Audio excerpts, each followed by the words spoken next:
Good evening, ladies and gentlemen. This is Jack Douglas. Among the best-known lyrics in the field of popular American music are these words from an old standard, "Maryland, my Maryland, here's my heart and here's my hand." During the next 30 minutes, we'll try to see and understand why so many people are so emotionally addicted to this lovely state on the Atlantic seaboard. This is your armchair vacation and mine, too, the Maryland shores. This gap in the Alleghenies at Cumberland, Maryland, was the path of the pioneers through the mountains. It's known as the Narrows, and the marker relates that the Narrows was discovered only after the English General Braddock had built a road over the mountains. Nearby is another relic of Cumberland's pioneer days, the toll house on the old National Road. And even in those days, the toll rates were stiff. For every score of sheep or hogs, 6 cents, cattle 12 cents, and a man on horseback had to pay 4 cents just to use the road. Cumberland is in western Maryland and deserves its reputation as the scenic center of the state. This is typical of the countryside you'll drive through. This small log cabin, also in Cumberland, served as Washington's headquarters during the French and Indian Wars, some 20-odd years before the American Revolution. The man destined to become the father of his country was then a colonel under the command of General Braddock. There isn't too much to see in the small cabin, mostly artifacts from the wars, but every visitor is gratified and satisfied to be in the very room where once our first president lived and worked as a soldier. And what a far cry, this rough-hewn cabin from Mount Vernon and the White House. Maryland's state forests and parks provide excellent camping facilities. This section of the Savage River Forest, called New Germany, is extremely popular, especially because it has a beach of its own for swimmers and sunbathers. There are also about 140 campsites at New Germany, but usually they're all staked out by noon. You're allowed to pitch a tent, chop wood, make a fire, cook, have a good time. Fletcher's Boathouse, not far from Washington, D.C., is another popular Maryland landmark. It's located on a section of the Chesapeake and Ohio Canal, and it rents bicycles, rowboats, and canoes. However, the bike ramp is on the opposite side, so you have to tow yourself across in this manner. Generations of Marylanders learned to canoe on the C&O, and this part of the canal is as lovely as you'd expect it to be.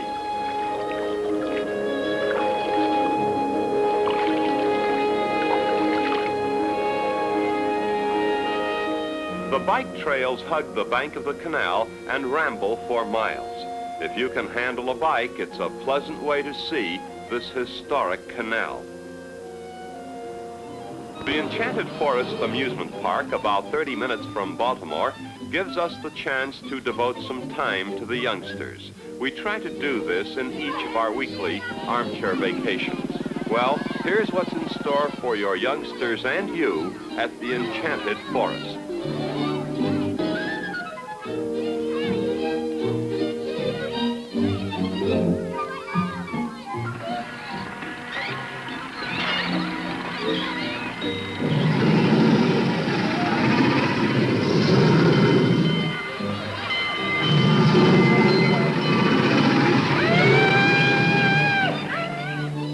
Ocean City on the Atlantic shore has been called Maryland's Miami Beach.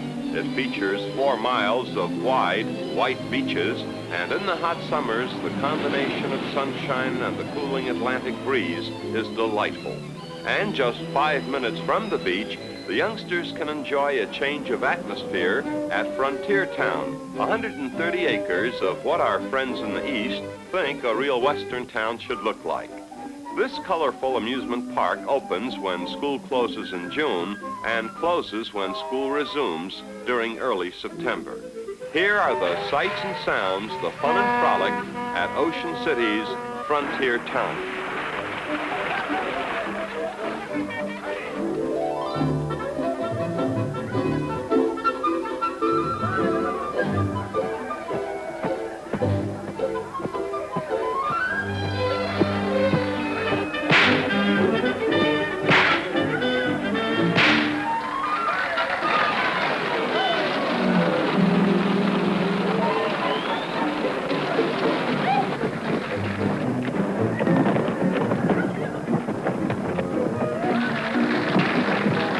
famous clown starts to chase the young calf, it's the signal for all the youngsters in the crowd to join in, because there's a dollar bill attached to the tail of the calf.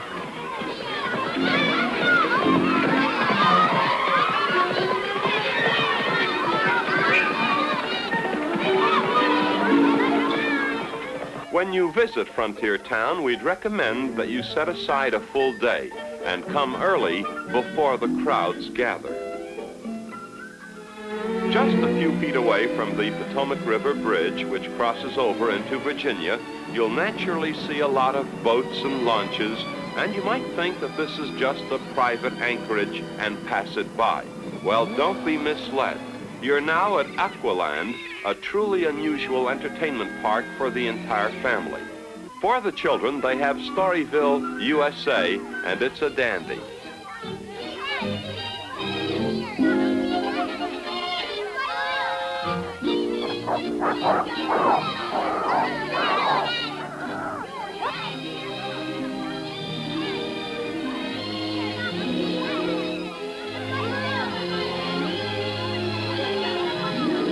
Aqua-Land also has its own airfield and periodically features stunt flying and skydiving.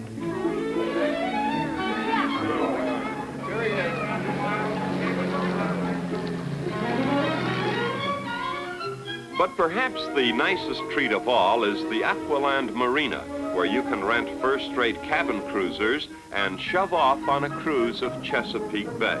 Yes, family pets are also welcome.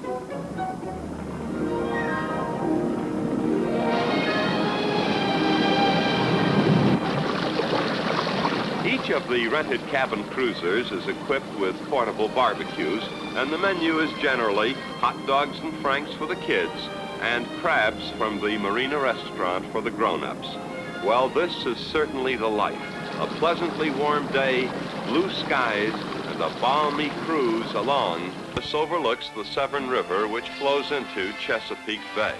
The town is roughly 25 miles south of Baltimore and 30 miles north of Washington, D.C. It is colorful, historic, picturesque, and has the quiet, well-groomed appearance of a college town, which of course it is. I'm sure you know that Annapolis is the capital of Maryland, but I for one did not know that the old State House served as the nation's capital for 9 months, from November of 1783 to August of 1784, and no other state house of our 50 states can make that boast. Also, the State House is the oldest in the land still in use. Many of the streets at Annapolis are cobbled, and the town is full of authentic 18th century homes, such as the Hammond Harwood House built in 1774. From this point, the Ritchie Memorial Scenic Overlook, most vacationers gaze beyond the river for their first look at the United States Naval Academy, established at Annapolis in 1845. We're going to cross one of several bridges to reach the Academy, and this formal welcome. Good afternoon, Mr. Douglas. My name is Midshipman Second Class Joseph K. Tossing. I would like to welcome you and your television audience to the United States Naval Academy at Annapolis, Maryland. Lift your head, hold it high! Lift your head and hold it high! 68 is passing high! 5, 2, 8, 4, 5, 6, 8, 4, 8, 4. These are plebes, first-year men, in infantry drill and rifle inspection. But when you see these drills at Farragut Field, don't expect a lot of happy faces. A plebe figures he really hasn't too much to laugh about. It's possible to see the sights in a single day at the Academy, but most people generally plan an overnight stay in the town of Annapolis just in case they do need more time. The Naval Museum is recommended as the first stop, for here have been preserved the historic memories of a proud Navy. Its heroes like John Paul Jones, its famous fighting ships, and vivid recollections of famed sea battles. This attractive sightseer is Miss Patricia Ciotat of Mobile, Alabama. You'll want to pay your respects to old Tecumseh and toss a few pennies at him for good luck, just as the midshipmen do before exams. Tecumseh has been nicknamed the God of 2.5, the passing grade at the Academy. And before all important sports contests with West Point, Tecumseh puts on war paint. Incidentally, Tecumseh is patterned after this wood figurehead from the old USS Delaware. As far as children are concerned, they will be awed by this great academy, so don't, whatever you do, leave the children behind when you visit Annapolis. Annapolis always seems to have a new added attraction, and during our visit, it was this spectacular barkentine, the Dewarutji, the training vessel of the Indonesian Naval Academy. And what a magnificent bark she is. Built in Germany during 1953, this was her 5th major cruise. In size, she is 191 feet in length, 810 tons of a sailor's paradise, and she carries a complement of 110 officers and naval cadets. During this 3-day courtesy call on the U.S. Naval Academy, the Dewarutji was open to the public. Under full sail, she's capable of speeds up to 13 knots.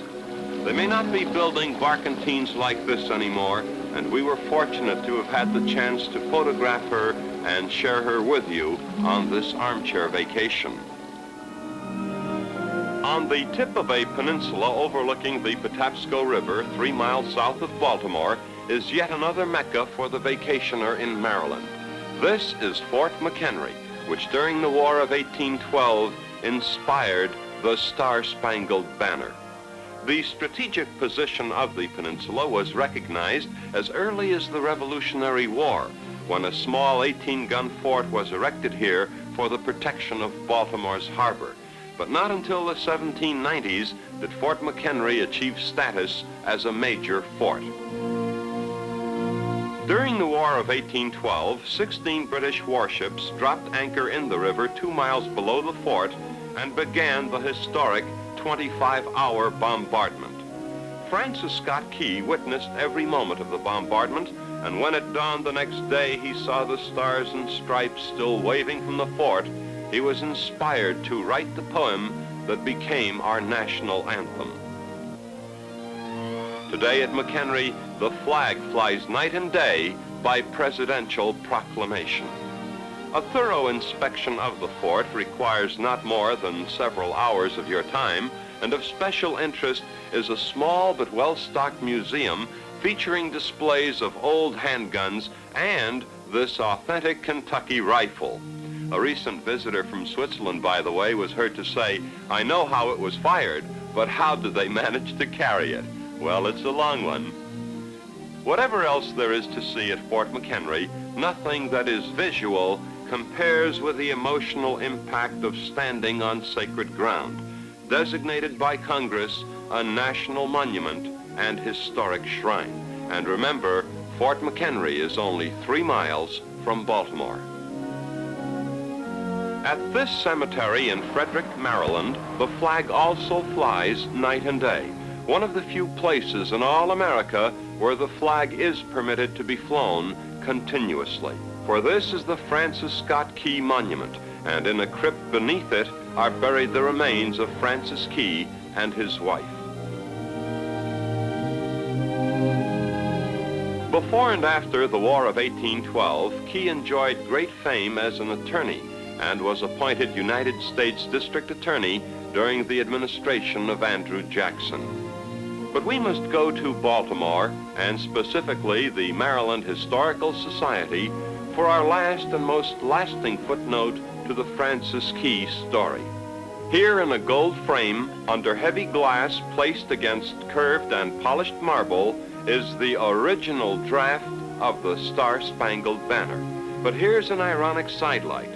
The music of our national anthem is a British melody entitled "To an Anacreon in Heaven."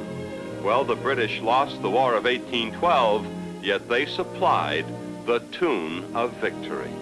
While you're here at the Historical Society building, be sure to see its authentic colonial kitchen. You know, nowadays we speak of guaranteeing workmanship for several months or years, yet those colonial artisans of more than 200 years ago made things that would last for centuries. It's a good exhibit. Don't miss it.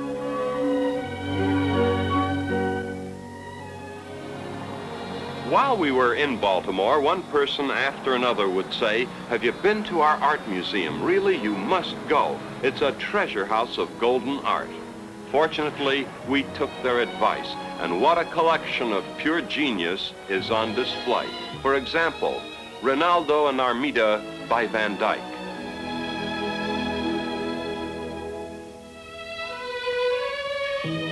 The Shoes, Vincent van Gogh.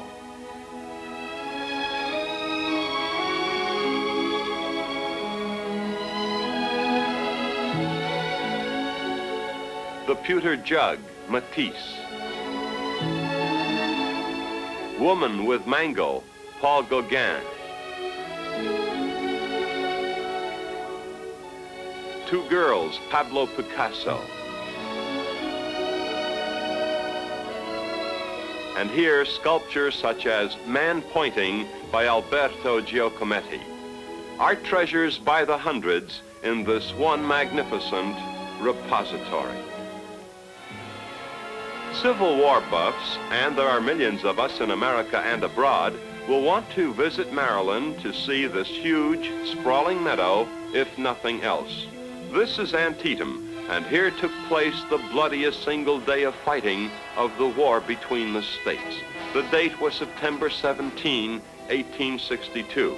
The estimated casualties, dead and wounded, some 25,000 men of the blue and the gray. The total casualties at Gettysburg were greater, but not, we're told, for a single day of fighting. Why is the Battle of Antietam so important during the war? Many historians feel that the Battle of Antietam was important because it was a turning point in the Civil War. General Lee, with his Army of Northern Virginia, crossed the Potomac and invaded the North and was turned back here. This is the real significance of the Battle of Antietam. Perhaps the greatest significance of Antietam is that the defeat of the great Robert E. Lee in these cornfields postponed Great Britain's seeming willingness to recognize the Confederate cause. Now, had Lee won decisively at Antietam, Great Britain's recognition and assistance may very well have turned the tide. This great national battlefield is located just 70 miles west of Baltimore. Houses are often a part of history and always of interest to sightseers. Now, this was the home of Roger Brooke Taney, 5th Chief Justice of the United States, brother-in-law of Francis Scott Key, and the justice who delivered the decision in the famed Dred Scott case. The house is in Frederick, Maryland, as is the home of Barbara Fritchie. And thanks to Whittier's classic poem, Barbara Fritchie's story is well known. Defiantly, she waved the Union flag when Stonewall Jackson rode into Frederick. She was then 95 years old, but possessed of the kind of courage Stonewall Jackson could admire. "Shoot if you must this old gray head, but spare your country's flag," she said. And according to Whittier's poem, the beautiful man who was Stonewall Jackson turned to his men. "Who touches a hair of yon gray head dies like a dog. March on," he said. Barbara Fritchie now belonged to history. On the small grounds of the home, you can see the same rocking chair in which this old lady sat by an attic window, watching Jackson's troops pouring into the town of Frederick. And by the way, this family, Tom Foley, his wife Kathleen, and their daughter Marie, were visiting the Fritchie home from Toronto, Canada. Yes, our Canadian neighbors also know about the Fritchie story.